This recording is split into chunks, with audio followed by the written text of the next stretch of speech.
bang gumaling? No? Ito ang tanong ni Jesus sa lalaki na may 38 taon nang may sakit. No? So, hindi na binanggit dito kung ano ang kanyang sakit.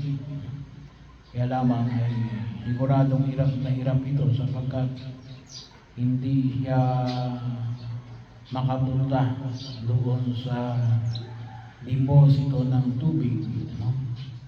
Na kung tawagin ay Bethesda, no? Para mauna na gumaling, maunang lumusong para gumaling pag kinalakaw na ng anghel ang tubig, no? So bahagi ho. Kaya sa awa na Jesus, ito'y kanyang pinagaling, no? Bahagi ho na makita ho natin. Sa mga pagbasa, nakita rin ho natin, well, ito isa sa pamaraan na gumagaling ang tao, no? So sabi ko nga, yung mga doktor, no? Yung mga itinuturing nating dalubhasa sa medisina, binanggit din dito kung inyong mapapansin sa unang pagbasa sa aklat ni Ezekiel, no? Sa kanyang pagpapahayag na yung may mga bunga ay binahagi, ang bunga nito ay pagkain at gamot namin naman ang mga dahon, no? So may mga dahon na nagpapagaling, no?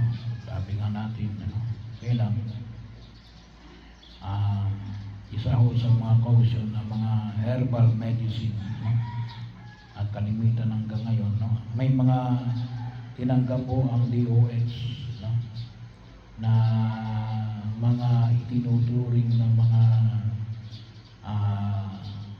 halaman na pwedeng gumaling sa iba't ibang bahagi ng karamdaman natin, no? May mga talaan, ilan lang o kung turusin, at ito'y kung tawagin natin yung mga proven, no? Yan ang mag-ingat lang mo tayo sa dosage, no? Meron ng nilabas lately, no? Ang DOS, no?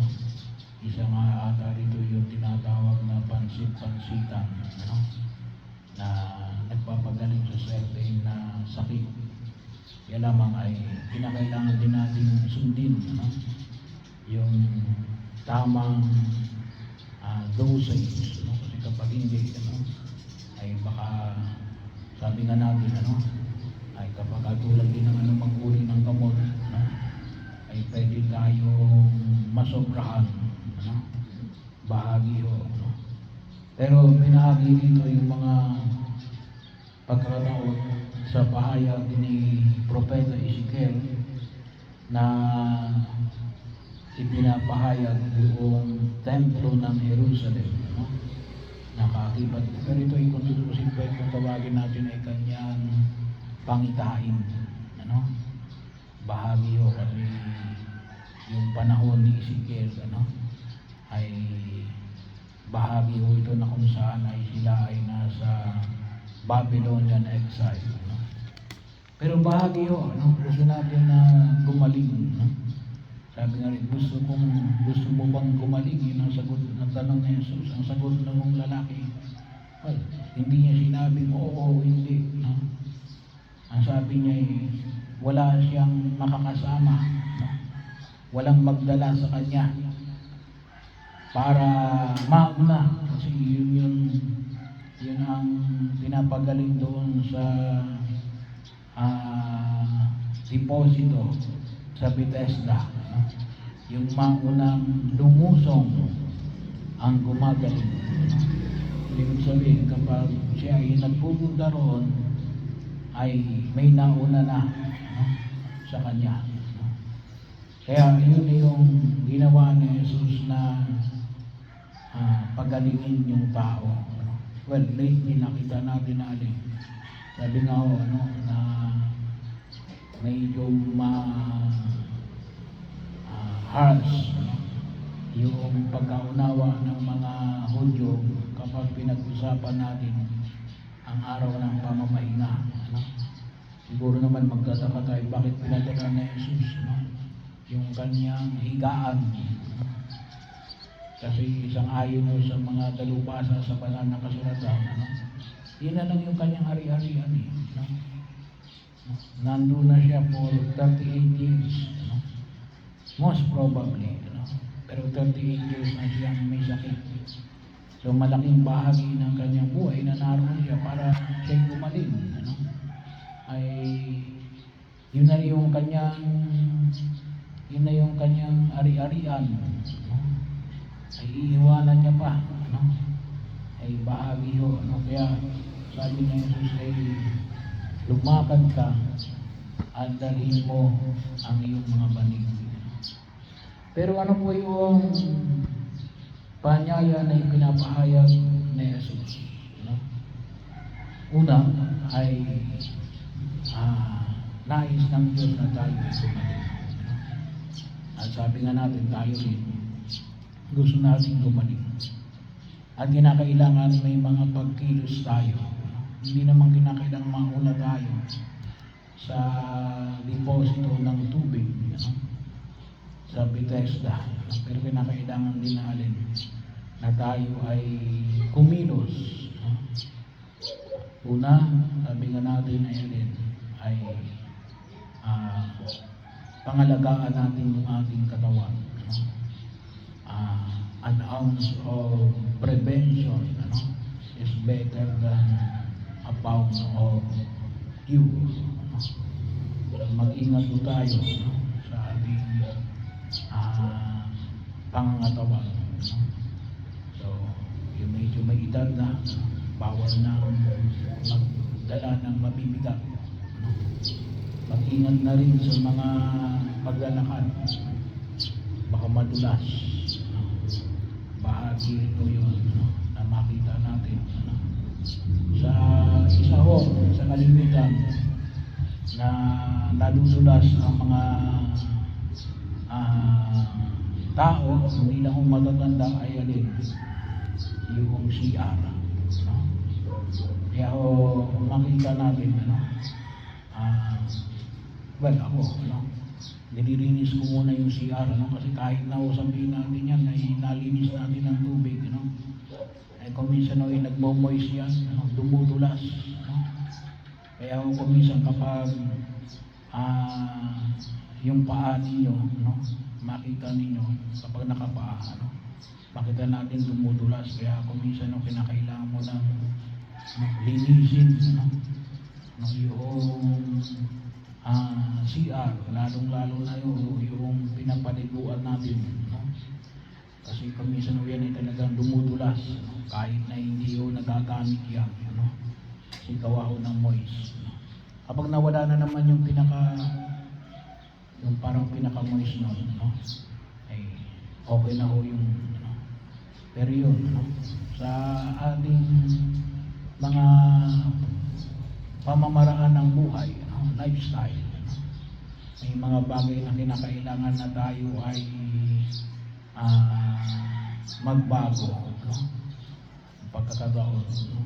Yun ang sinasabi ko nga, isa ko doon ay yung pag-inom ng tubig, bahagi ho yun, mahalaga ho yung pag-inom ng tubig, kasi bakit?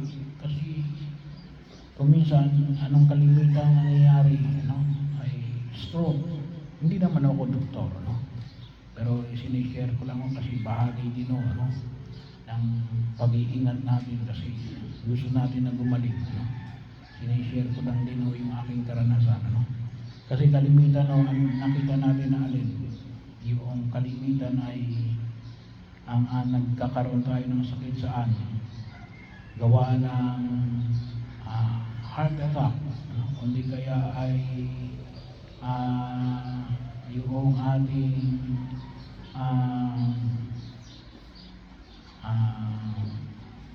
stroke. No? At one time, may nakita akong kabataan. Sabi niya, Father, nagkasakit ako. Na-hospital ako. Bakit? Na-dehydrate. No? Ibig sabihin, kulang sa tubig. No? So, kapag lumapot po yung ating dugo, ibig sabihin kasi bakit? Kulang sa tubig. No? Kulang sa tubig. Bahagi ho, may bago ngayong formula, no? Hindi na ho yung 6 to 8 classes, no? Ang ibang formula, kung may tatanong nyo sa doktor, hindi ko pa ho nakikita kung anong talagang pinaka-formula, pero sabi, according to your weight, no? Hindi ko lang alam kung ilang times, no?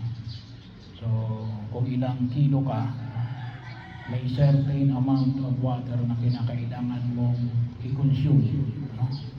Kasi yun ang may percentage ng ating body, no, na tubig, no? So kinakailangan nung i-maintain yun, no? Napakahalaga ho.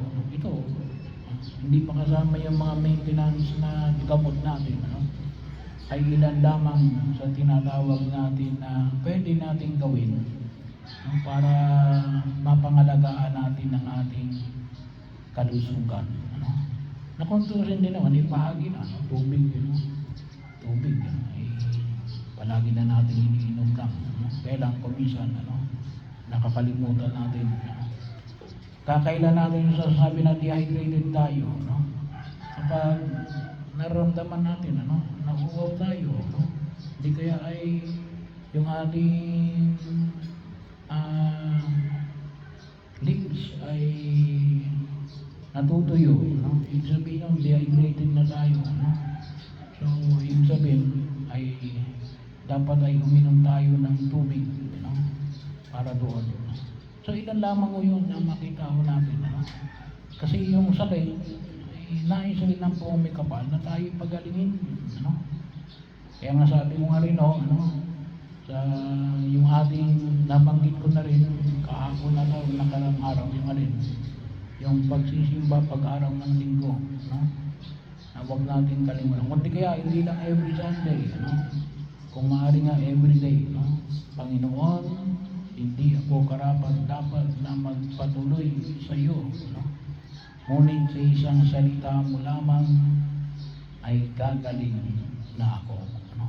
Dapat ay nai-internalize natin kalimitan yung bagay na yan, ano? Alam natin na tayo, normal na ho, sa mga edad natin na may mga karamdaman, ano? Mga maintenance. Kung wala pa ho kayong karamdaman, ano? Pati wala akong sakit. Bakit? Hindi ako nagpapacheck up. Iba ho yun, ano? So, bahagi ho. Kaya kung minsan yung iba sinasabi wala namang sakit, ay hindi naman kasi nagpa-check up, ano? Pero generally ho, ano, kapag 40 years old ka na, ay talagang normal na kung tawagin natin na ito ay alin, ay yung degradation ng ating cells, ano? Talagang ito yung simula na kung saan ay humihina na yung ating dating kakayanan, no? Kasi hindi na nagre-regenerate yung ating mga cell organs, hindi katulad ng bata. Kaya bahagi yun, no, ng katandaan, no? Kaya pag-ingatan natin, no? Kasi yung buhay ng tao, maliwanag yun sa Diyos yun, no? Kasi baka nga mamaya gusto ng Diyos 100 years tayo, no? Ay kuminsan it could be a curse, no? Kasi 100 years ka nabubuhay, pero no, katulad din siguro itong sa ibang ego, baka mamaya ay 38 years kang nakahigaan. Napakahirap noon, ano? So, pero hindi naman natin sakop lahat, ano? Pero ibig sabihin, at least masabi natin na ibig ko, no? Gumaling ako, no? Kasi ang tanong na Jesus, kinakailangan din may maliwanag na pagkilos, no? Bagamat hindi natin hawak, no? Yung ating kalusugan. Pero may mga bagay na kinakailangan natin na pag-ingatan, no? Kasi ngayon mga kabataan ngayon, nagbe-vape. Ay, sinasabi ko, sisingilin kayo niyan pagtandaan ninyo, ay, mga bata pa lang, wala pang 18 years old, bahagi ho, sabi ko, ako naranasan ko kasi ako nanigarilyo ako, pero ibig sabihin, hindi katulad ng mga, ay talaga mga bata, ay bahagi ho yun, ay tapos pagtanda natin, sisisihin natin ang Diyos. Bakit tayo may sakit? Pero hindi natin namalayan natin, may mga ginawa tayo na nagdulot ng ating karamdaman na kinakailangan natin na pag-ingatan. Kasi ibig ko, at tayo ngayon, magaling. Ibig rin sabihin na magaling, hindi lamang yung gumaling ka sa sakit mo, kundi alin? Well, good. An absence of anything that is evil.